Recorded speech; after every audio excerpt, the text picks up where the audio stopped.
What is up, everybody? It's your boy Monk. It is your boy Lou Betya. And if you're seeing us, that means you know it's Friday. You know it is happy hour with Monk and Lou. And we are breaking down all 14 fights for this weekend's very exciting pay-per-view card, UFC 281, headlined by Israel Adesanya, Alex Pereira. How's it going, Lou? After a few weeks of some what feel like dire cards that had some very exciting fights, as it turned out. I'm really excited for this one. What about you? Looking forward to it. I mean, of course. Like, I'm looking forward to the card. I'm coming off so I never brag about results. I have 2 weeks in a row winning in MMA, but I'm coming off but I'm coming off some monster NCAA or football weeks, NFL weeks, and I always know got to be careful. So there's some I'm light on every other sport this weekend except this card. Yeah, this is the main event. I have 2 NFL bets. I have 0 college bets because I don't like a lot of the card. I'm minimal on soccer. I am a soccer degen, so I have some shit there. But I am massively into this card. I'm ready. Let's fucking go. I mean, we're about to get to the holiday season. We only got 1 card left before I turn 45, by the way. Oh, shit. Birthday stretch. And I have poured myself a nice glass of Talisker whiskey. You know, it's ruggedly maritime, sweet smoke, heat and pepper. Ruggedly maritime. I love that. Well, that's what it says on the bottle. That's why I had to say whoever wrote that earned their paycheck. Well, it's made by this is not cheap fucking scotch, dude. I would expect nothing less. And I hate to say why I can afford it, but I have to say the Houston Astros, I had a future on them before the playoffs started, not knowing they're going to play my own Phillies. But they came through for me, and there you go. And look at these 2 degens in the chat. We love them. We got Propaholic. Let's go, Brandon. Well, that's his name. And we got Pat, my dude. And, yes, sir. And yeah, you guys should do a fucking show. I know. I was thinking that too. We got to have him on this channel as well. You know the best part of doing a show with Pat is? He's a massive Norm Macdonald guy. Oh. Which I'm right. And he's a massive It's Always Sunny fan. And he surprises me with these weird fucking comments he makes. No, Pat nails it. Where I said something, and he's like, "Would you like a hard-boiled egg in these trying times?" And I'm like, that's Monk, one show I got to keep up on. Monk, it's hard to throw me off. But when he said that, I'm like, what? What? And we got Eagles at Anthony 5, my Philly guy. Let's go, fam. Let's fucking go. Is right. Monk, stop dicking around. Let's go. Hell yeah. Let's get into it. First fight of the night. Seems like this one could be a banger right off the bat. Carlos Ulberg going against Nikolai Negumereanu. We call him Nicky Gums around these parts. What have you got? I'll let you start this one off, Lou. How do you see this one playing out? We got some decent salaries here for these 2 guys. Somebody could get bonked. What do you think about it? Okay, so I'm putting this. I'm going to retweet this right now because I'm stealing the best name. Retweet music. Don't copyright that. So my guy Magic, who will, by the way, will be on props to consider for the next pay-per-view. Woo-hoo. Oh shit, we got Yambag's time. We got our girl Jenna Marie. Yes, we do. One of the best people in the community, Jenna Marie. Magic calls Negumereanu the Transylvania Pain Train. Hey, which I love for this nickname. That's fantastic. So the community is super heavy on Ulberg. I have no bet. So in advance, I'm not betting this fight. I just can't trust Ulberg. Nope.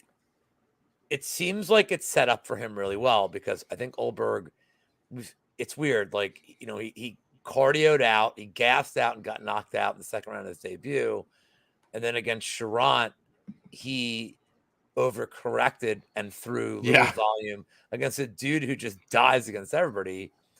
And then against Tafon, he fucking crushed him. So I'm 0 for what's up, Sean? My dude Sean's here too. All right, my There man. we go. I don't know what to make of fucking Oldberg fights. I think he's the better striker. I think he's more precise. I think Negumereanu like gets hit a lot. But like, what happens if Oldberg is crushing this dude for 6 minutes? And what's up, Herc?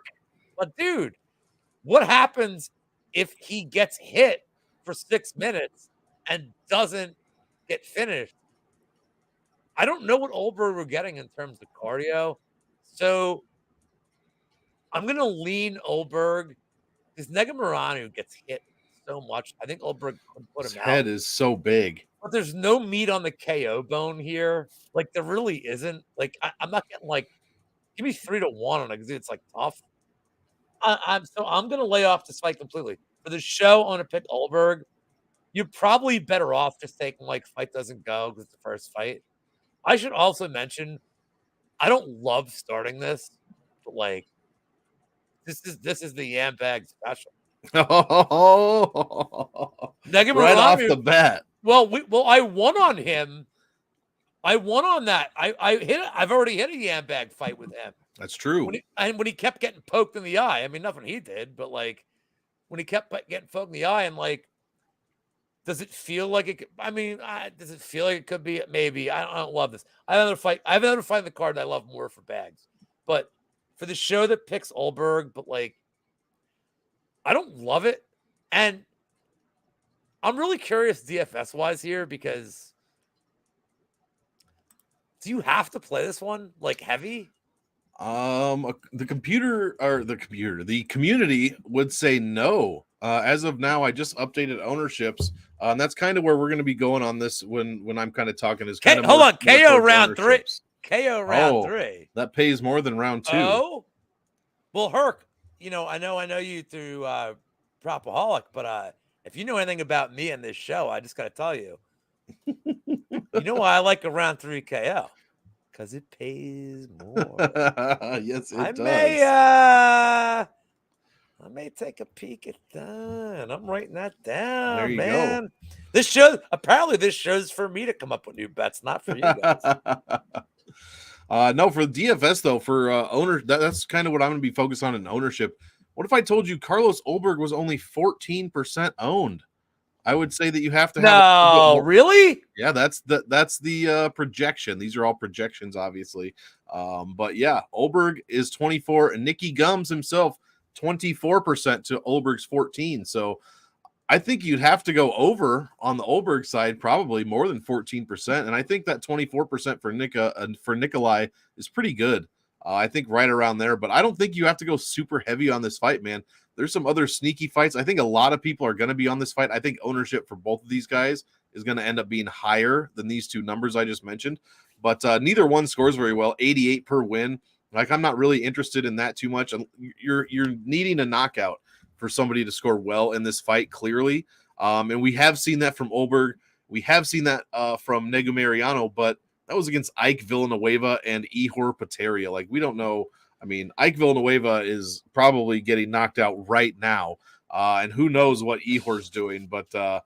He's getting knocked out at a bar right now. Yeah, exactly. So I think this personally goes, yeah, exactly, Sean. I think this one more goes the distance. The winner probably scores 80 some points, and I'm not interested in that for DraftKings. So, but just in case for the game theory part of it, I'm going over on the 14% Oldberg, probably like 20. You know what I'm saying? It's not going to be crazy over, and maybe a little under on the Nicky Gums side of things. So maybe about 20% each, if I can even get to that much. The salaries are right, 8,400, 7,800. But yeah, I like the fight. Like you, the pick is Oldberg for the show, but I think it goes the distance. So yeah, that's kind of how I'd be playing that. Maybe a little fade on this one overall.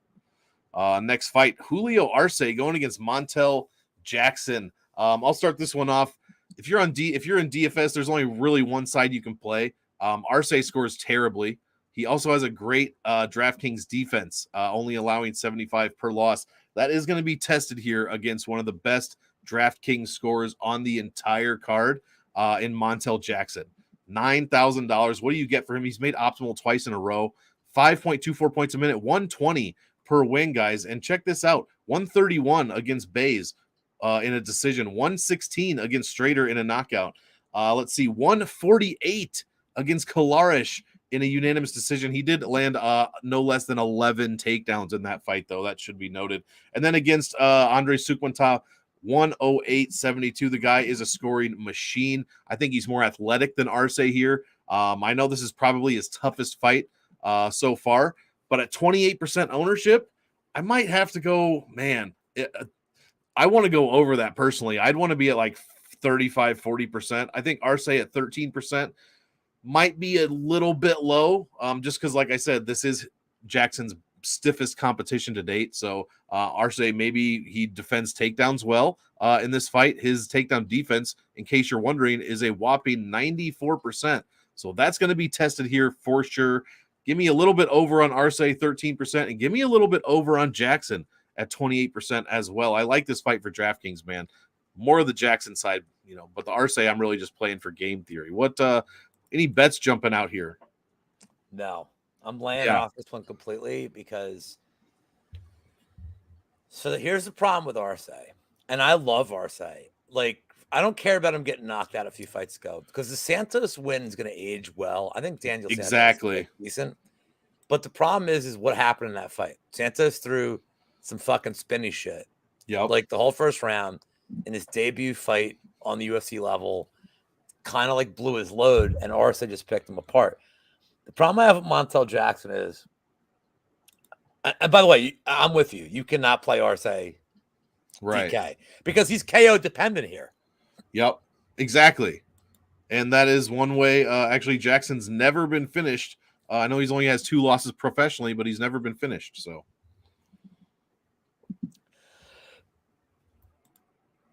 Arce decision. That's interesting. Am I on mute? Sorry, I'll be 45 in a few weeks, guys. Hey, it comes with the territory, man. My body is dying. I'm old. I know this is gonna sound like a stupid thing to say here, but Jackson kept knocking down JP Bays. 4 knockdowns and 4 takedowns in that fight. But he couldn't put him away. And true. Arce is the better fighter and Jackson's the better athlete. I kind of feel like this is Jackson's decision. I don't know that Jackson gets any knockdowns here because Arce's in general, he's been very defensively responsible in his career. True. And I could just see this kind of being in that range, a couple of jabs here and there. And I wanted to look at Arce. I like the initially I was like, man, plus 170. Propaholic says destroy him at range, but destroy him. The numbers are crazy. He has, 8 knockdowns and 4 fights is crazy. I know, 4 against Bays is insane, but I know, but I kind of think Arce can make this competitive. And in all fairness, the guys Jackson's fought compared to this, it's a big step up. I'm higher on Arce than most, maybe, but not confident enough to bet him because I think the line's super suspicious. I'm not betting this because I think the line's suspicious. And I have this is a gambler's instinct, fight. I just, there's something off about this. Because Arce at plus 170 is feels like auto bet, but hold on. I'm still. Oh! Nailed it. By the way, my girlfriend in the background, I heard the headphones went, oi. we all love Wheezy's, oi. Yeah. Wheezy, by the way, the Ron Burgundy of the YouTube channel, where he never reads ahead, which allows me to. Did you see what I did to him? Oh no! Did somebody make their YouTube debut? Yes, somebody did. You didn't see this? No. Oh my god! I told Brady, I'm like, do I pull this name out? And he goes, "You 100% do this." My name I came up with was Jacques Tits Paloma Parsons. Yeah. And I'm like, hey man, Lou Betya told me. And I wrote something and what a handsome devil he is. Said, come to this channel because I'm new to betting, drinking, and whatever. And And you know, Wheezy is such a goddamn pro. He's like, hey, like didn't break. He's like, Right. hey. And I'm like, why won't this fucker break? Like he's Well, supposed that's to the see goal that now. name and like be broken. Of course, I'm there to disrupt his show.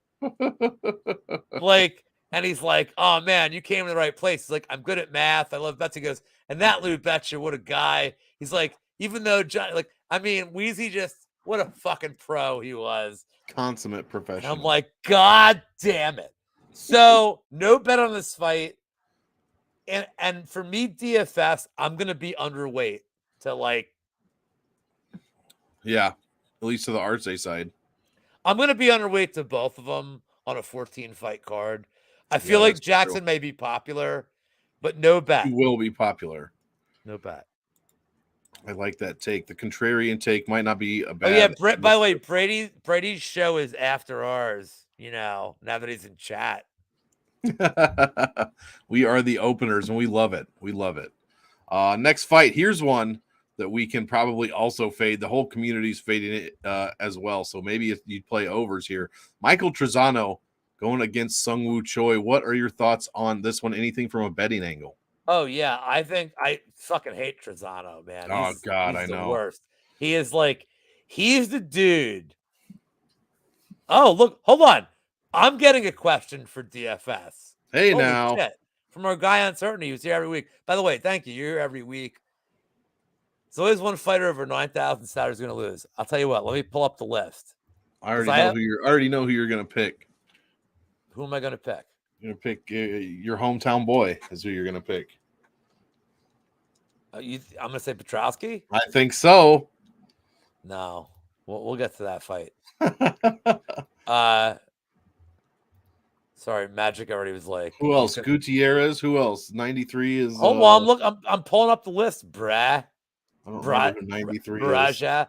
All right, so Trezano looked terrible on the scales today, but even before that, like, did he miss weight? Is that I missed the weigh-in? He missed weight, but Choi is like, that changes things. It's hard for me to forgive Choi because he beat Juicy J, who's like my fucking bro. Yeah, he like smashed.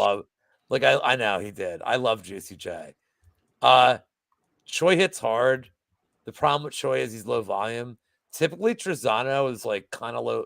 He's low volume and he's like durable, but like I think Choi is just gonna fucking bring it to him, man. Like Probably. I really do.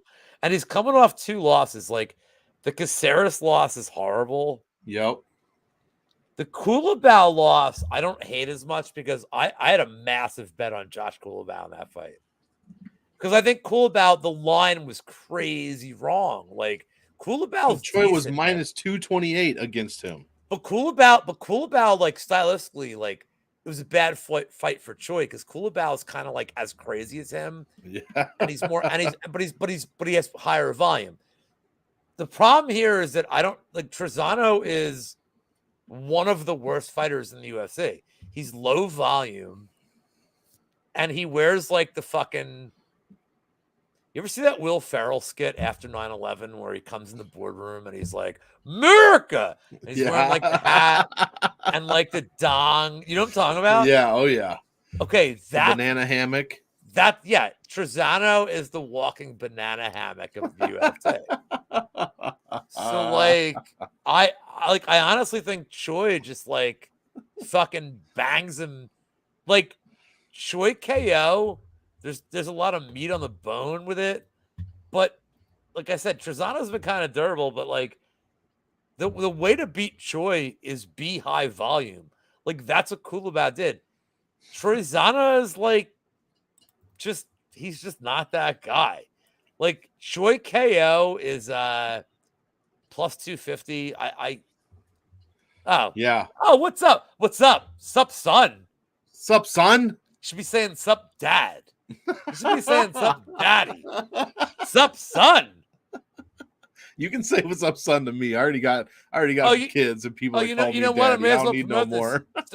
So friend of the MMA. Oh, what's up, locker room? Look at this. We got like people coming in. I love that. This is like I love everything that's coming. By the way, Monday on WizBet's channel because Wiz is friend of me. There you go. There we go. What's way up, better. bitches? Monday, Cody Brundage is Oh, going to be on Wiz's channel. you mean He's the going- guy that was on the MMA engine? Oh, we have him Tuesday. Oh, So he's gonna, but like, because Wiz. Making By the the way, rounds. if you guys haven't seen any of Wiz's personality pics, he's fucking awesome. yes, Interviews these 100%. dudes. Like Wiz is like I wish I was like Wiz. I'm too far gone. It's too late. He has But to have a like- show called Wiz Wit. I don't know what that's going to be about. It has to Wiz. happen. That's a free idea. That's yours. Monk just made us like tons of money. I mean, that's all I'm saying. But Cody Brundage will be interviewed by Wiz on Monday, and then he's going to be on our channel Tuesday, where I'm telling you I will crucify him for not winning by submission against Tresean Gore. I'd be like, "What the fuck, dude? The fuck, bro? You told me round one submission on the show." I already know. He finished him too quick. He didn't even. It's like he didn't even get to the point where he was going to do what he needed to do. It was just over. Cody's my dude. I'm just glad I can give Wiz some love with Cody. Like he's our There you guy. go. Like, look, Jay Perrin. No offense, bro. You lost. I don't know. I don't know if we can have you on the channel again. But Cody's a winner. By the way, I will also crucify Cody for cornering 2 fights that Factory X lost. Be like, hey man, I think you didn't corner good enough. He has to turn the hat forwards next time. You're right. He had a hat backwards. I'm like, hey bro, you're stealing my look. Yo, Tommy's kid, Tommy Jr. was wearing his hat backwards, and I'm like, turn that shit around, kid. Stealing my look, bro. That's what I said. At first, I'm like, Tommy, I said, if you didn't turn his hat around, I'm gonna turn around forcefully. It's like that scene in Sopranos where you take the hat off. And then his wife was like, Tommy Jr., turn your hat around. I don't want you to look like Uncle Rob. So I got Choi.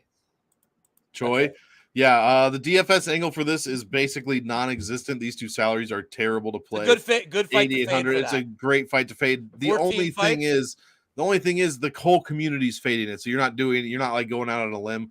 The ownership for Trezano is 10%. I mean, that you could just take that to zero. Hold on. Can I ask you a question here? Yeah.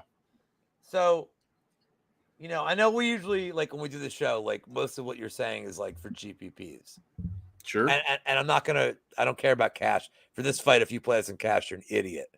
I mean, if you play cash, you better be playing Choi. Is one of these two guys an interesting, like, contrarian play in a $100,000 lineup here? Like, and Trezano is the answer. Like if Trezano somehow wins by round 1 KO, he breaks the slate. Yeah, 100 at 7,400. Yeah, he's optimal. I'm not saying he's doing it because that would imply that he threw punches in the first round, right? But is he the biggest slate breaker potentially on the slate? I think so. Everybody does not like this guy. This is going to be single digit ownership by the time fights roll around. You want to get contrarian, just double it. If it's like 9%, play 18 or 20, something like nice, Moise. Oh yeah, exactly. There we go, right here, baby. Yeah, just double it. If you want to be contrarian in like 150 maxes, I would be going over the field on Trezano.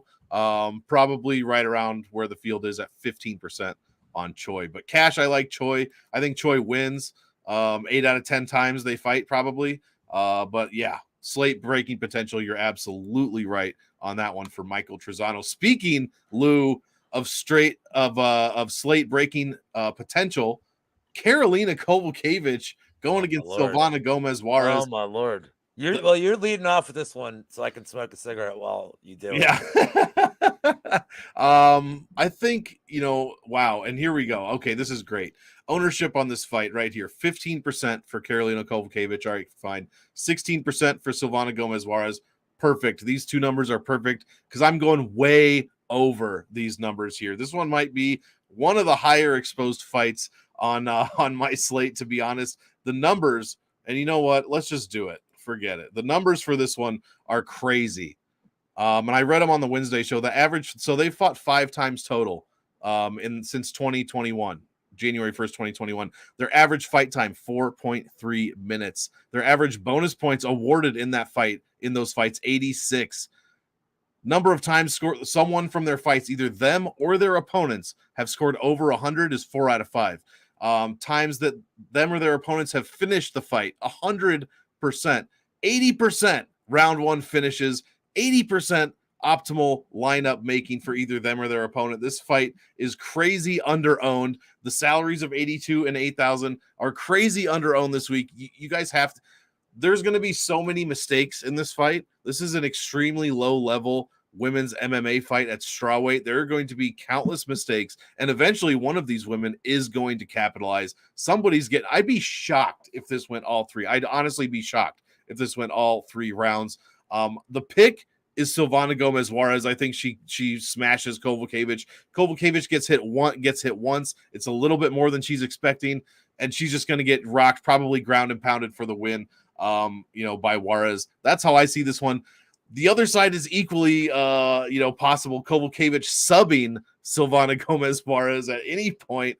Like I said, someone's making a mistake. Put these fighters in your lineups, guys. I mean, even if you double up, you're only at 30% here as far as projected ownership. I think these numbers will be a bit higher tomorrow, honestly, probably closer to 20. But, man, these numbers seem very low to me this is a terrible fight. Somebody's getting bonked, and somebody is going to score very, very well. What do you think about this fight Why do you say this is gambling? Why do you say this is a terrible fight? Like, it's awful. It's awful. But why do you say that? This is an awesome fight. they have won one fight each in like their past 5. Kowalkiewicz is 1-4. But Silvana Gomez Juarez beat. Sorry, Brady. Na Liang. I know it's tough to hear, but it is now his wife. My wife, yeah. So she, it hasn't looked good for either of these women. I mean, the Demopoulos fight, you got subbed by Lupi Godinez. Okay, purist. Like, why at least Kowalkiewicz is losing to like Yao Xiaonan? Well, like, why is it a terrible fight? Because like, it's terrible as far as like the under skills, overall skill set is not high. The under 2.5 is still even money. Like, I got it earlier in the week. Like, but this is like one of my favorite fights. Like, yeah, it is. And I think Juarez fucks her up. That's what I'm saying. Like, somebody's gonna slip on you don't even need a banana peel. This is like you're just gonna slip. Everybody's like, well, Kowalkiewicz just live for cool. So Juarez round 1 KO or Kowalkiewicz round 2 sub. But like, I think Juarez is gonna fuck her up. And like on a 14 fight slate, she's gonna be so underowned. Oh yeah. And that's what I was worried about, since they are both coming off of surprising wins. I thought the ownership would be higher. Surprising to Brady. Surprising to Brady. But like, and I made the mistake of posting a picture right before that fight on the walkout, where like I had like the I have to be careful how I say this, but like the well, if I'm liking it because of titties, this is not. I don't like it because of titties. Say that much, dude. I made the mistake of putting on like the Raiden from Mortal Kombat hat. Oh, nice. And like doing this to the TV, like that picture is still up on Twitter. I didn't delete it. And then like Na Liang just died in like 2 seconds, and I'm like, Brady, you all right? Like, I think I actually like called him. I didn't think I like, I called him on the phone. I'm like, you're all right, dude. Like, and he's like, this is horrible. So, I mean, honestly, like, I'm playing this in 100% of my lineups. Like, Kowalkiewicz, like, if Kowalkiewicz wins in a decision, it means she probably got a lot of takedowns and like, like she's gonna score well in a decision. Juarez can't score well in decision, but Juarez can score well with first round punching in the faceage, which I love. Which Kowalkiewicz hates, getting punched in the face. Yeah, I mean, like, stood Brock Lesnar. Like, he fucking hated that shit. I don't know if Bo Nickel gets hitting punched in the face because nobody's going to punch him for his next 10 fights. So give me Juarez here.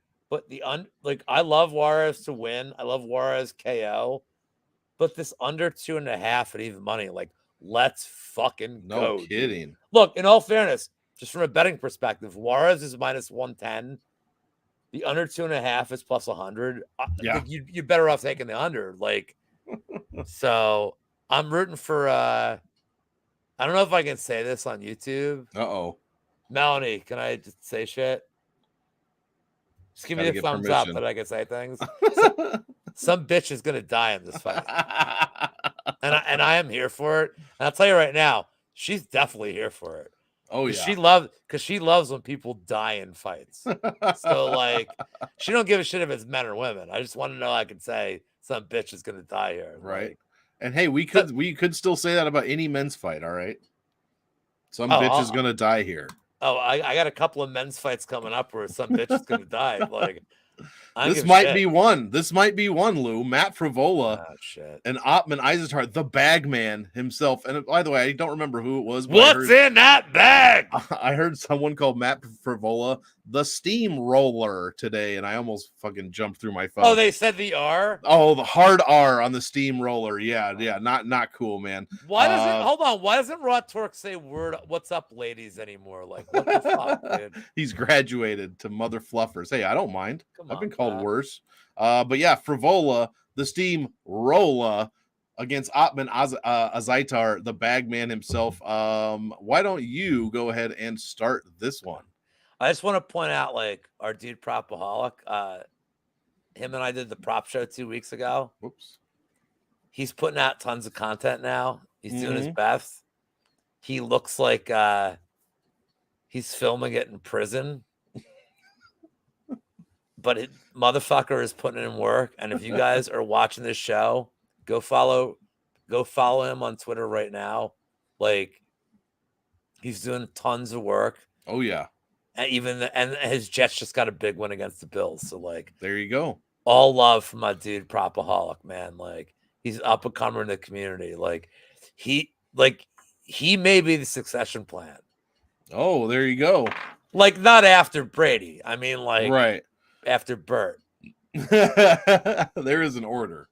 Yeah, like Brady, obviously, and then like, so Propaholic, keep working on, like, maybe we'll have you fight Burt. There we go. For control of the MMA engine. Like, maybe we'll like because whoever wins that fight, like, I'm here for it. There you go. Yeah, hold on. I want to see this before I give the pick. Okay. I mean, like, you know what's funny? Like, I would usually like Frivola, like, loves being on Twitter. He does. And everything Sean is saying is correct. But now I have to dispute everything Sean said because because I say this, the problem is like, why the fuck is Frivola on Twitter the day before his fight? Like, and he's in New York. This is in the Apex. Dude, he's like cool as fuck. Like, Frivola's like cool as fuck. Like, he's a great Twitter guy. Like, there's some fighters that are just like so cool and engaging. Like, and he's one of them. Azatar hasn't fought in so long. But like, Azatar's gonna fucking kill him, dude. Like, right? I think so. And I think it's gonna be in round one, man. And I want to preface this by saying I have been wrong on a lot of Frivola fights. The only Frivola fight I got right was McKinney on short notice. I had McKinney round one because I watched the tape and I'm like, he's gonna blink and you missed that one. They're like, oh, he's short notice, and I'm like, dude, this kid's like a fucking killer. But every other Frivola fight, I think I've gotten wrong. Like, I had Gennaro Valdez, I think, in like 90% of my lineups. Oh, no. I think Azatar, like, I know, like, he's got a big layoff here, but, like, man, I think he fucks Frivola up early and often. And, like, I really do. Like, I've already hit the end of distance with Azatar. I hit his money line. I hit the under 2.5 as a parlay piece. It's minus 200, but like, yeah, I look to Sean's point. Sean, I get it. Like, Sean and I went from like always arguing about fights to like, I like him a lot. Like, I get Sean's perspectives, and Sean goes hard. And like, I want to give Sean V credit because he's in all our fucking chats, not just ours. Sean's a friend of the community. He's in a lot of chats, like Locks, like Pup Sports. Like, Sean is a great dude in the community. I don't think he gets enough like credit. Like, and me and him would go at each other all the time. It's because he's passionate, dude. Sean has passionate takes. Look, like all of us, some work, some don't. I think going this is the Armin is a very valid point here. But you know what point I like better is this one. Man, the bag man. I really think he just like fucks Frivola up. But the pause is he hasn't fought in so long. The steroids is not the pause. I love steroids. Oh yeah. Everyone. Like I take steroids every day, guys, just for the side effect. Like just for the small wang. That's you go. Why I take steroids. Exactly. I mean, well, I'm sorry. Also, to be this jacked on every fucking video I do for you guys. Like, I am the definition of definition. I am 158 pounds of twisted steel and sex appeal. I am all these things. Yeah, every day I'm hustling. There you go. I hold on. This Ottoman, yeah, that's the only problem. Can I just say this before I pass it off to you? I feel like he's going to be really popular this week. But Monk, how about you take it from here? Like, is he going to be at his salary, especially? Is he going to be the most popular? Is he going to be overowned? He's definitely going to be the most popular. As of now, he's almost at 40% projected ownership. I'd say that. I mean, other than Wiley, Wiley is the most highest projected ownership fighter. But Ottman's gonna be right there. Frivola at 14% is a bit disrespectful, man. I mean, Frivola, I agree with you. I think Azatar is the side here, but I mean, we're not out on a limb there. A lot of people think Azatar is going to win this fight very, very quickly. So therefore, I think you have to have a good portion of him because that is a definite possibility. But Matt Frivola, I mean, like you said, sometimes he decides to show toughness and sometimes he decides to just, get knocked out in the first fucking minute. So for that reason, I'll probably be over a bit on Frivola. The 14% seems a bit low. I wouldn't be crazy, but maybe right around there, 14, 15%. Both guys score very well when they win. The only problem is Matt Frivola probably has the highest ceiling on the card, and he also has the lowest floor on the entire card. So the only benefit here is Azaitar is $7,700. He's a big underdog salary. That salary traditionally does very, very well as far as DraftKings goes. I think it's actually the third best salary overall to play.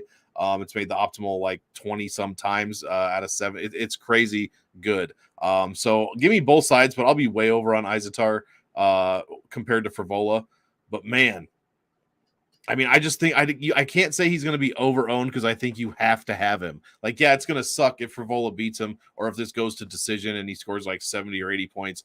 That is going to suck for sure. But if he gets that early first-round knockout, the quick win bonus, scores 120 at 7,700, you're not making the optimal lineup without him. So, yeah, you're going to have him in this one, I'm afraid. We will keep it moving. Next fight, Andre Petroski going against Wellington Turman. I'm big on Petroski this week, Lou. He is only he has the opportunity to become the third fighter out of all fighters since the beginning of last year to have at least 4 fights, win all 4 of those fights, and make the optimal lineup all 4 of those fights as well. So only him. If he wins, it'll be him, Ricky Simone, and King Casey O'Neill that have done that. Petroski scores incredibly well. 4.61 a minute, 105 when he wins. Doesn't give up a ton, but his strength of schedule is lacking, guys. We're talking about wins over Michael Gilmore. We're talking about a win over Hugh Yaozong. And we're talking about a win over Nick Maximov, who is no longer with the UFC, no matter what you may think of him. I personally like Petroski in this one. As of now, he's 28% owned. But Lou's going to love this if he can even hear me. 9% ownership. Oh, I can hear you. 9% ownership for Wellington Turman. I'm going to be over on this fight. I think Petroski's going to win. I don't have a problem with anyone picking Turman to win at all, but I'm going to be way over on Petroski. I'm going to be at least double. If his ownership is 9%, 10%, I'm going to be at least double that for Wellington Turman. This guy is by far, and I don't even like Wellington Turman's fight style that much, but he's by far the toughest opponent Petroski has had to fight in the UFC. And the guy's got a hell of a submission game. So, I mean, he looked not great against Sam Alvey, lost to Andrew Sanchez, which is never good. Misha Serkinov was a great win. But Misha Serkinov probably is done in the UFC and really put himself in that armbar. I mean, Turman, you have to be skilled to finish it that quickly, but he put himself in that armbar. So either way, I think somebody's getting finished in this fight. Petroski can score very, very well if he wins by decision, I think, with tons of control time, possibly over Turman. I think Turman's going to get taken down. I think he's going to have no problem with that because he's going to be looking for a sub. But if he doesn't get it, he's just going to give all the control time and all the takedowns to Petroski, which scores very well for us. Turman needs a sub to score well here, but at $7,000, he could do that. So I'm going over on Turman. What do you think about this one? I think the odds makers are just, they don't know what to do with this guy, man. He was plus like 300 against Nick Maximov, and now he's minus 200 against Wellington Turman. What the hell's going on here? So Wellington Turman, I call him the Brazilian James Walsh because he looks like a friend of, well, not a friend of mine, but a dude I actually dislike immensely. Shout out to James Walsh. Go fuck yourself, huh? Yeah. Where's fucking CJ to be in the chat to appreciate this comment? Because he's like, I fucking hate that guy too. Like, so here's how I'm betting this fight, and it's gonna sound so strange. Propaholic said something about like fight to end in sub plus 170. I'm going crazier. I'm betting each guy to win by a round 3 submission. Oh shit. The knock on Petroski. Look, Petroski's fought Brady's boy, that bum who that bum Hugh Yaozong. Meanwhile, I don't think Turman's like weirdly as bad. Ooh. Well, like the look, the Sam Alvey fight was not a good look. It's not wonderful, but he's all right. He's fought like killers. But like the knock on Petroski is his cardio is bad, like yet he gets round 3 subs. Like that's what he does. So give me this fight to be hilarious and somebody's gonna get a round 3 sub. I love it. I did make a joke with Brady. I told him, I said, there's no like logic here, but like Sabatini broke the streak and lost in round 1 to Damon Jackson. Mm-hmm. And then Brady lost in round 2. Sean Brady, yeah. Oh, I see where you're going with this. So Turman round 3 submission. Yeah, and like to Sean's point here, he's young. Like he's pretty young, and he's surprisingly young, 26 years old. The problem is the biggest problem I have with Turman here. See, this is right. This is very. Yep. I know MMA math. You can't overlook that. MMA math may not be a thing, but when it's including Sam Alvey, it's more of a thing in my head. I agree completely. Yeah. So I have a bet on Turman round 3 sub for a meme, like hilarious. Right. Bet. But gun to my head, Petroski. But I think somebody gets subbed in the 3rd round in this fight, dude. That would be amazing to see. I would love it. I really would. Let's that's some good props right there, guys. Keep your eye. That's a good decent hedge too, because I'm sure they're both ridiculously priced. Next fight, I mean, one-sided for me, in my opinion. Erin Blanchfield against Molly Meatball McCann. Does not have Patty Pimblett with her this week.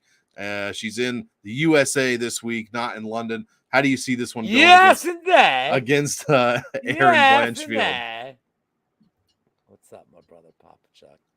Blanchfield sub is awesome. Is this still plus like 350, 340? Holy crap. Yeah, in the distance is 2-1. Yeah. I have like a big tracked bet on Blanchfield and Weili Zhang minus 156, just money lines. But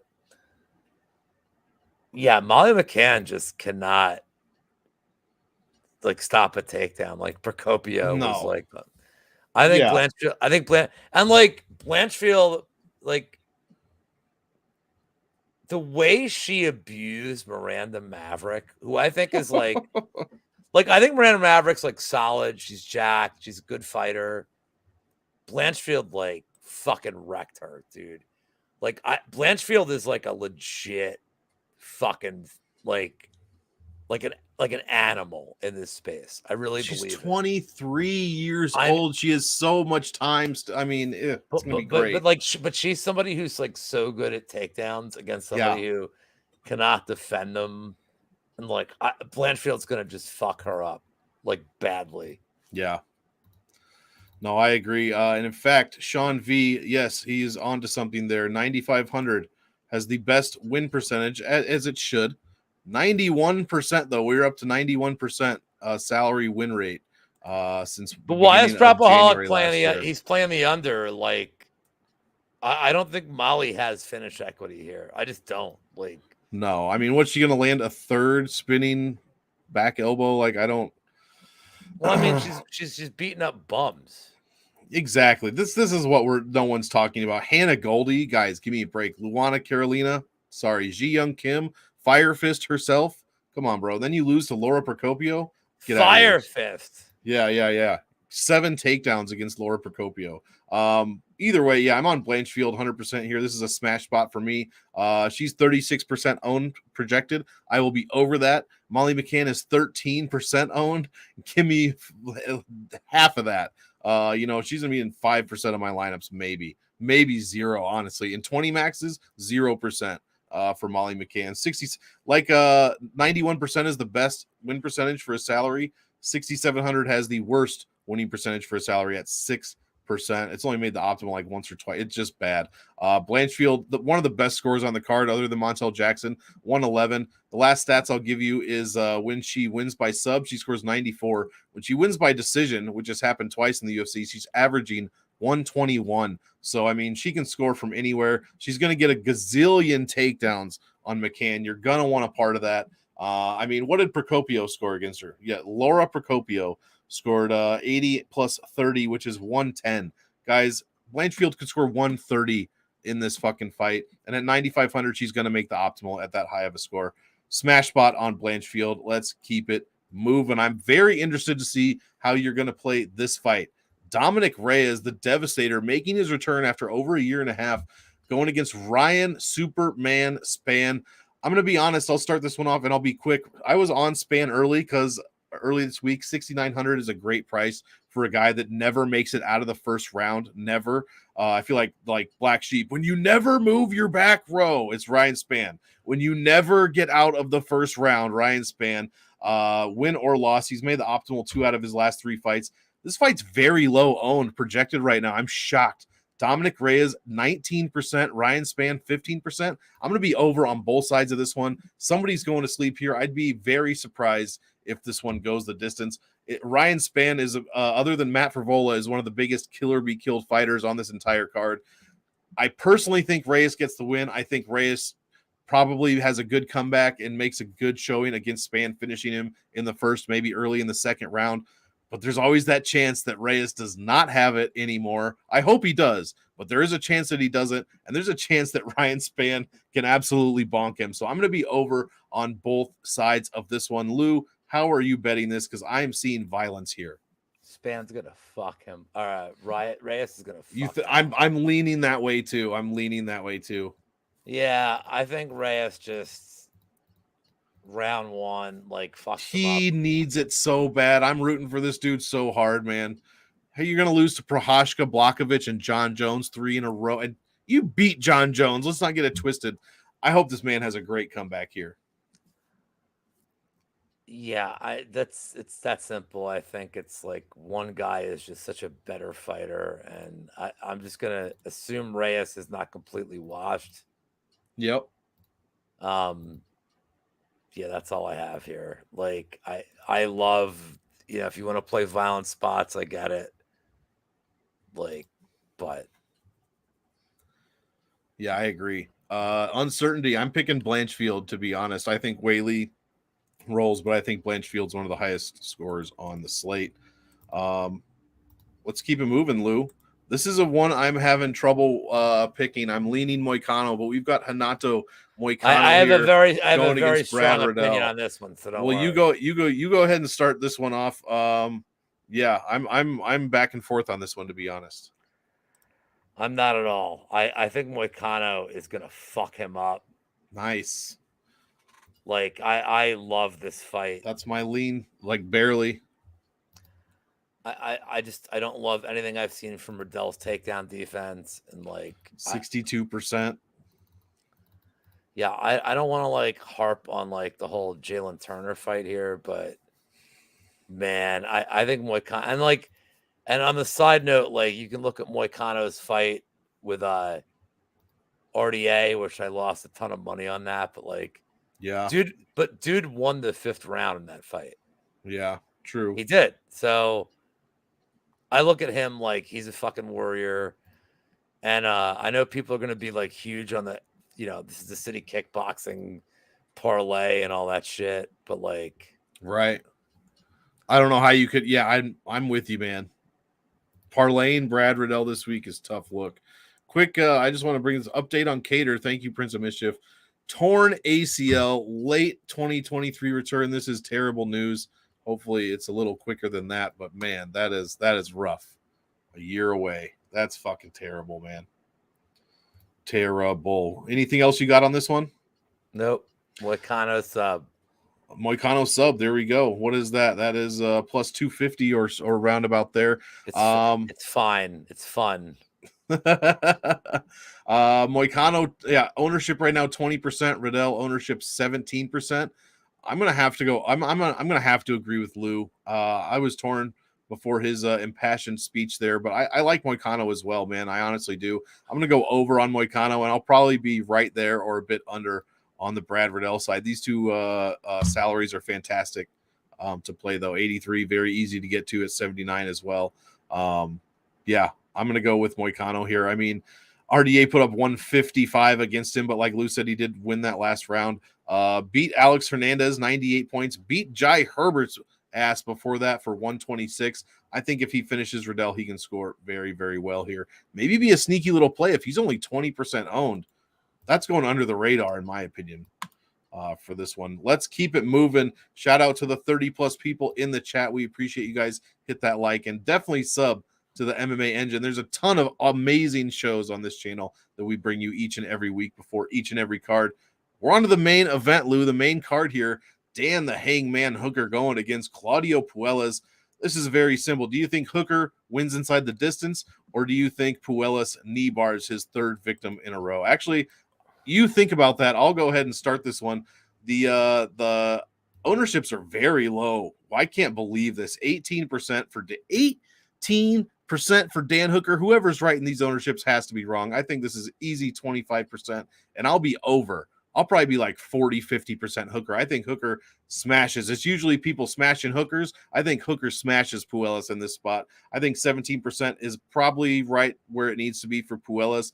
I think Dan Hooker, if you listen to Eugene Behrman, he, kicked everybody's ass recently because CKB, a little bit, you're not being talked about like they used to. Apparently Dan Hooker responded first and responded very, very well. So I think Hooker is tired of losing. I don't think he's going to drop another fight. And this guy is, gone against the best of the best in his last 5 fights. I think Hooker comes back with a vengeance here. And I think 8,700 is a great deal for someone that's probably going to score triple digits if given the opportunity. What are your thoughts on this one? That's fascinating. Like, I think Hooker wins this fight. Yeah.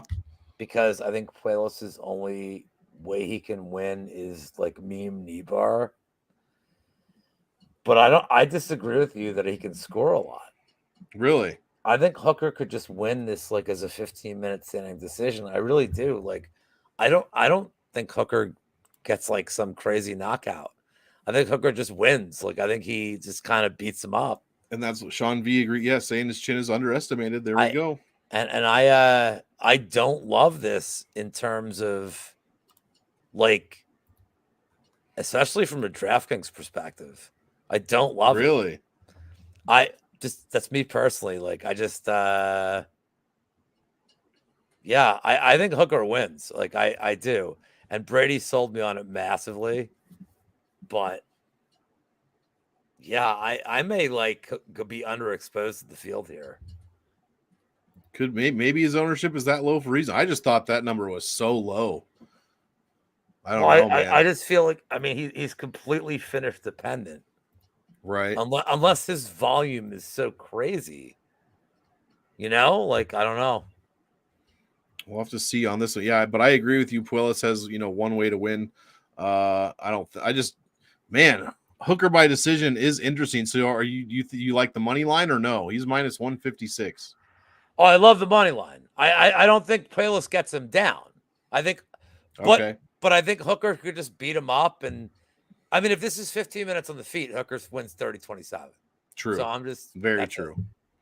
Very true. We will keep it moving on to the most bittersweet fight of the night. Chris El Guapo, great nickname, Gutierrez, going against Frankie Edgar for the last time. This is Frankie Edgar's last go round, 41 years old, and he gets Chris Gutierrez, fantastic boxer, guy that's been finishing a couple of guys in the UFC, most notably Dana Batgeri, or most recently, I should say.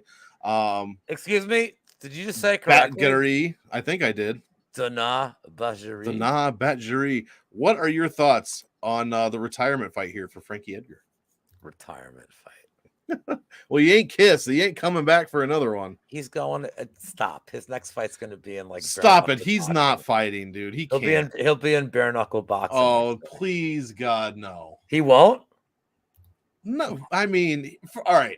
You're like, I hadn't thought about it, but you're like, I mean, maybe he shouldn't be fighting anymore. But if he did go to bare knuckle, he'd probably rock one or two dudes before he put it down. That would be interesting, actually.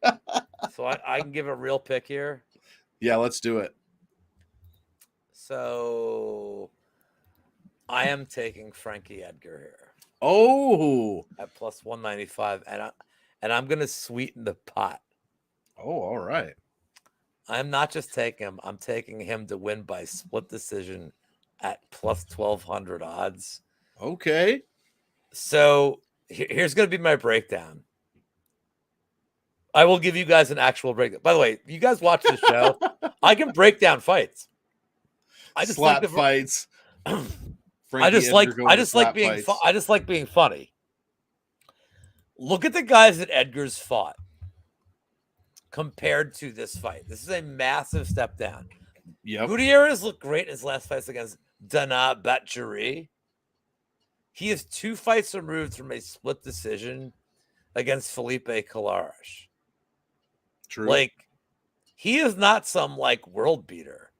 So Mushroom agrees with you. There you go. Is part of this like maybe I'm just like rooting for the old guy? Maybe, but like I like Edgar to get it done here, and like Gutierrez, a guy who throws a lot of leg kicks. True. Well, if you notice in a lot of his fights, the only thing Frankie still does really well. He scores the most, sorry to interrupt, most leg kicks in the division. Over 2 a minute is what he's landing. But Frankie's really good at catching leg kicks and getting takedowns. And I think I feel like he can do that here. So give me Frankie Edgar by like hilarious decision. Man, I mean, that would be great. I like Chris Gutierrez. But I mean, I would have no problem. I would not be sad. We'll just say that if Frankie Edgar gets to go off into the UFC sunset with a dub here. And it's for that reason that I'm going to be under the field on, maybe, I guess, I don't know. I just saw the ownerships here. 13% Edgar. So I think you're safe in saying that I would be probably around, 20%. Hold on. If anybody in this fight has DFS equity, isn't it Edgar? 100%, because he's like the third or fourth cheapest fighter, something like that. But I mean, he's the only guy with takedown equity. True. Like Gutierrez is very finish dependent here. That's true, Edgar. Or am I crazy? No, over his career, Edgar over 1.14 points a minute, takedowns and control time. He landed 3 takedowns on Chito Vera. He landed 2 takedowns on Pedro Munoz back in 2020 and landed 1 takedown on Max Holloway himself. 32% control time in that Marlon Vera fight. This is incredible. I can't believe that. 32%. So if that happens here, I mean, you're going to get that probably split decision. You're going to get the Edgar win. So I agree with you 100%. And his ownership, 13% here. You have to be over. Lou, you're making great DFS points by our guy Lou here. You got to be at least 20. You got to double it. You got to double it, man. Lou, you're talking me into it. You got to at least double it. And I think 20% Gutierrez is probably decent. I'm going to regret saying that if he finishes Edgar early. Obviously, that has happened. That's the only thing. Edgar, in his last fight, KO against Vera after looking pretty good. KO against Sandhagen. KO against Korean Zombie. He's getting KO'd a lot here recently, and Chris Gutierrez is a guy that can put you out.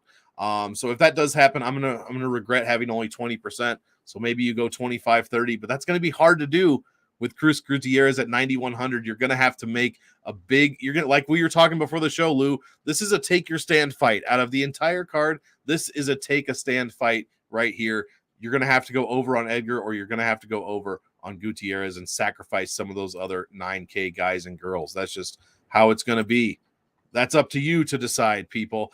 Next fight, the co-main event of the evening. Dustin, the Diamond Poirier, going against Michael Chandler. I'll go ahead and start this one off. I think it's going to be a simple ownership play. Currently, Dustin is 30%. I'm going to be under that. Chandler is 14%. I'm going to be over on that there. Like you were talking about before, I think Chandler has takedown upside here. Who's this jabroni? Over a punch list. Gutierrez by leg kick KO. That would be interesting. Who is this? Who is this jabroni that got thrown off YouTube 19 times? Who is this jabroni? Dale, welcome to the show, my friend. Excuse me. Like you were saying from before, I think you have Chandler has takedown upside here. Poirier, I think, is overpriced. I think this line is too wide. It's that simple, guys. It's an ownership play, and it's a $7,300 for Michael Chandler play. I think if Poirier wins, it's probably by decision.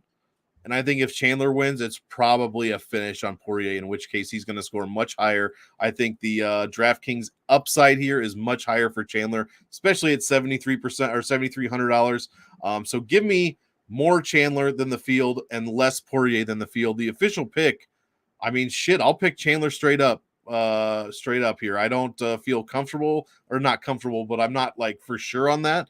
But I'm going to pick the underdog here. What are your thoughts regarding this main event between two amazing lightweights here? Have you been following my Twitter? Oh, I follow your Twitter. Well, I'll tell you what, if this was MySpace, you're in my like top 2, baby. All right, let's not get it twisted, Lou. As long as Tom is number 1, I'm that's why I said top 2. I have a bet on this fight, and I have a shoey bet on this. Oh, I like our chat going back. Dustin melts him. Chandler KO. This is what I love. I have a shoey bet with Cody from Blood MMA Bets. You're pretty good at them shoey bets, from what I hear. Well, I'm 6-1 is the career record. That's pretty good. Yeah, that's pretty good. I mean, that's damn good. It's hard. It's horrible in the sense how good, like, real good. Well, it's horrible in the sense that like I'm trying to drink, but it's good as long as you're not using that bourbon you showed us earlier. You'll be all right. Yeah, I am gonna take the stab here on Mr. Chandler. Let's go at crazy odds, and like I'll tell you why I'm taking this shot. So, what are we doing here? 6-2 diamond emoji. So, are you getting blown up? I don't know what that was, but it stopped immediately. It's beyond my green screen. I have no idea. There's nothing. That's a different world right now. Chandler by sub that's an intriguing number. I'm gonna give you an honest breakdown here. Chandler is still the dude. He's getting a lifetime achievement award in the UFC, basically, with all these fights. Yep. But This is a dude that like rocked Oliveira in the first round. Like Rocked him. He fucks people up. I don't know what Poirier we're getting here. Like, this is a dude that like he's lost all his title shots, and like, is he like? Well, I'm saying is It's like been almost a year since he fought, Lou. Yeah, I mean, I get that part, but No, like, I'm agreeing with you.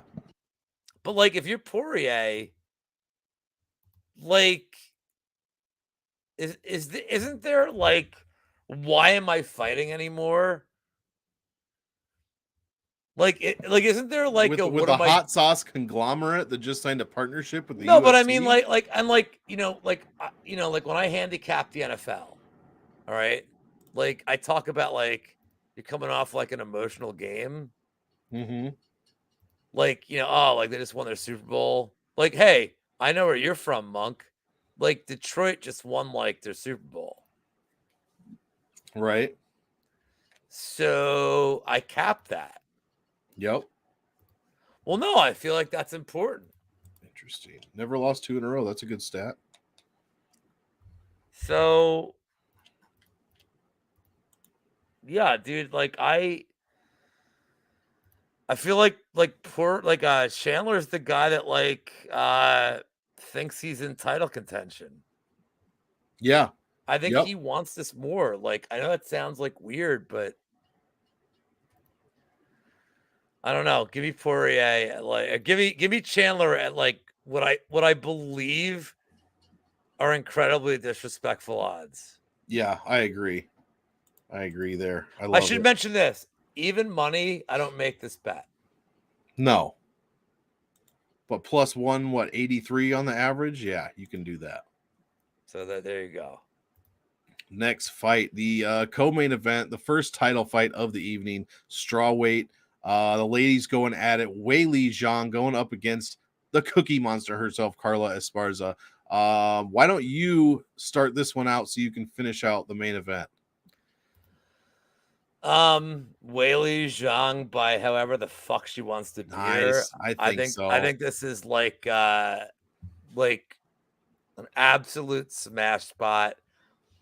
This isn't a bias, just so you know. I had money on Esparza against Rose. Great bet. Well, I mean, was it? Plus 178. You won. I mean, look, it's a great bet because it won. It doesn't mean it was a great bet. Okay, all right. I'll tell you. Yeah, you're right. But like, I mean, Weili Zhang Beast. but more importantly, like, she's had such this crappy run of luck in the UFC where like she won her rematch for the title. And they've been setting her up positionally to be the face of like the Asian market. They have. Right. Yep. And well, I'm not saying that like it's gigantic, the biggest market there is. And what happened? What happened was she got screwed a decision loss, and she lost some momentum because the division kind of just got hijacked. Like, got put on pause. So, so as far as I'm concerned, like, I think this is going to be her like coming out party. I love it. And like, I'm not going to lie, her lifting like fucking Ngannou over his head. Like, yeah. I don't care if he was leaning forward or not. That's 2.5 times what you weigh. Minimum, like, maybe Lord, even 3. And I know like Carla, like a lot of people like Carla and the like, and I get it. Like, and she gets shit on like a weird amount. She does. It's undeservedly so. But she's gonna die here. I probably agree with you. Here you go. That shit was corny as hell. I mean, if you're taking a risk, man, if you're the underdog and people love your opponent, and doesn't matter where you're at, if you say some corny shit, especially in New York City, you're going to get booed. Who's old enough to remember those Pace Picante commercials? Lou, I know you are, man. Let's get it. We're the old boys of this. I had a birthday recently too, so I'm creeping up, getting closer to you every day. I know that's not how aging works, but we'll just pretend. I am the oldest man in the community. Yeah, see, people agree with him. I think it was corny, and that was a risk that she took. There's 3 guys older than the community. Who you got? There's only 3 guys. Tim Troiano, I'm cooler. I'm way cooler than Tim. Narco, way cooler than Narco. Wheezy, I'm the second coolest guy. That's true. Yeah, I mean, yeah. No, we'll go with that. Look at these. Look. Is Narco a better gambler than me? Probably. Who do you want to get a beer with? Mushroom. You're not only older. You probably, you're easy. You're just the smartest guy of all of us. I fucking love Mushroom. Shout out to Mushroom, for sure. I mean, the one time you spoke on your Twitter, I fucking lost my mind. I don't remember where I was. I might have been out of town this past weekend, but I heard your voice over the Twitter, and it made me. I'm being serious. It made me so happy. So maybe like once a week, just drop the audio on us, Mushroom, for one of these videos. I mean, just keep just perfect. Anyways, Carla Esparza, this is a pure ownership play. I agree with you. Wiley Zhang is probably going to be in any of my cash lineups that I play. I basically choose between her and Aaron Blanchfield, 100% of the time. But for GPPs, this is an ownership play. Esparza at 20%, that might be pretty decent because I really don't think she's going to win this one. But Weili at 55%, Lou, is she going to finish Carla early here? Do I go with the flow here at 55%, or do I say this is way too high of an ownership? I got to go 30%. I got to go 20%. I think it's interesting because, Weili's finish dependent, right?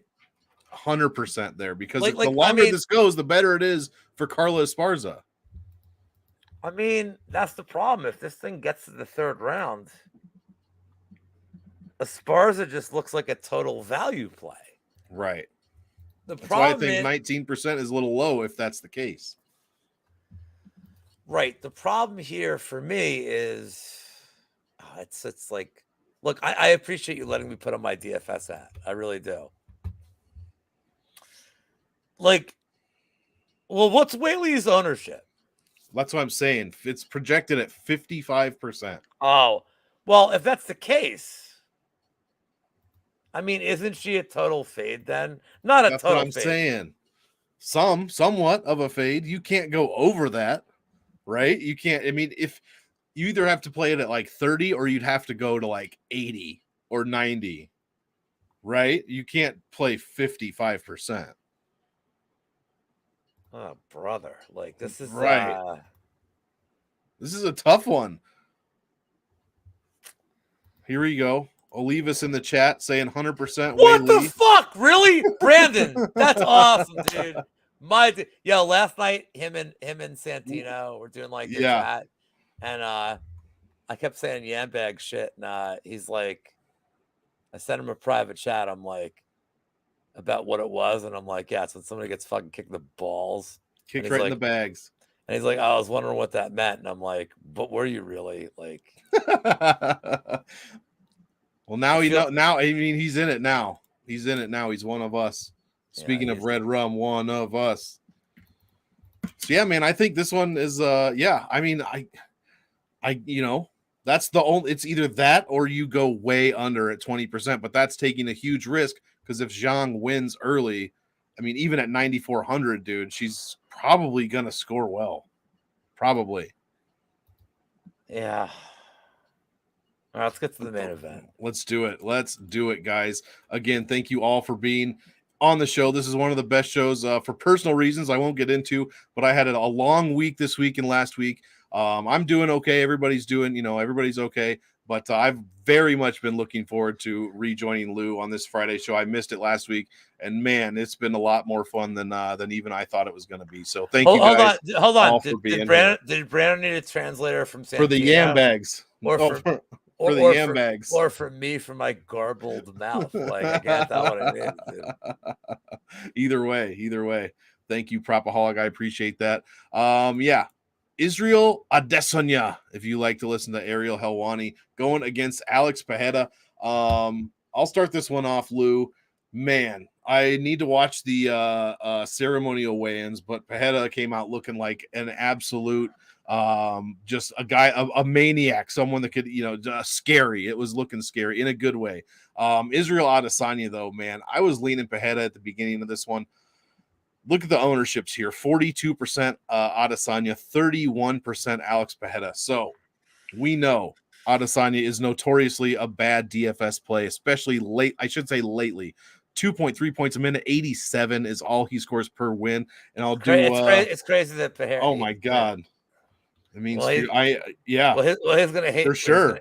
He's gonna hate my analysis then. But like, no, Izzy though against Cannonier, 85 points in a decision, 75 against Rob in a decision, 85 against Vittori in a decision. Scored very well against Costa, 102. I believe he made the optimal lineup in that one. I'm not sure off the top of my head, but it could have been at that lower salary. We're getting him $400 cheaper than usual. That is the one issue. Usually I would say fade Adesanya here. Pajeda, could finish him, but the closer it gets to fight time, the more I think this is an Adesanya win, an Adesanya decision. And I've had thoughts creeping in of Adesanya by finish here, guys. Am I crazy? If he wins by finish, he pays off this $8,600 salary by far. No offense, Al. I know you're in here. Just like, seriously, I'm not saying that you're going to lose, but those are just the intrusive thoughts that I'm having. So I'm thinking I like these ownerships, but Adesanya at 42%, man, that seems high, dude. If this is Brady doing this, he's never going to admit it. I'm like, I hope they don't admit it. And you're right, Sean. That's exactly right. He's $400 cheaper than usual, than average. So what do I do? I want you to put Sean's comment back up there. So it's not just cheaper DK wise; it's cheaper money line wise. Ooh, Israel or Makhachev. You're absolutely right about that. Well, Makhachev. That was the cheapest we were ever got him from a bet. And oh my God. Guys, you should be really focusing, eating your food, getting some carbs back in you. I mean, I appreciate that you're here, but you guys got to focus on the fight. I am agreeing with this guy that the champ, and still Izzy's gonna fuck him up. Oh. This is true, punch list. This is true, but hey, I'm not trying to get in between these guys. So what are you thinking? Like, are you betting the money line here at -200? What are you saying? What's the play here? He's a parlay piece at best. There we go. Okay. No offense, Mr. Adesanya. You've disappointed me so many times in finish props that I'm just taking you to win. But like, Izzy's gonna fuck him up, man. Like, I think Izzy's here for this one. He's gonna pepper him. There you go. Like, I'm glad that our chat's like so active that like I gotta create accounts like fucking Johnny Bitch Tits Pizza Pussy Santa Parsons. Hold on, you like David Tell, right? You know who David Tell is? Oh, 100%. David tells a joke. He goes, "I'm gonna name my kid Pizza Pussy Santa because everybody likes one of those things. Like, everybody likes one of those. David Tell is like one of the goats of all time. Everybody likes one of those things, so that's why I'll name my kid Pizza Pussy Santa." Well, there it is. Yeah, I'm right there with you. Izzy for the win. Izzy possible by murder. I'm sorry, Alex, but I think we're here for that. Lou. We did it, my guy. We absolutely did it. Let's get our beautiful faces up here and say where the people can find you. Where are you at? Where are you at? Bumpin' Mics. Yes, sir. Go to Netflix. Watch Bumpin' Mics if you haven't. It's David Tell and Jeffrey Ross. Where am I at? Where are you at on the internets? Oh, just Lou Betya on Twitter. Drop your address. Oh yeah, that thing, and like, man, I'm gonna go feed my household right now. I don't care about any of this. Follow me or don't follow me. Go follow Brandon Olivas. Guy made $1 million a week. Yeah, forget about me. Go follow him. Go follow Olivas.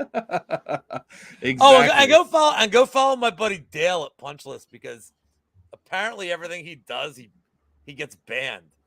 But he's funny as fuck, dude. Makes it interesting. Dale is one of us.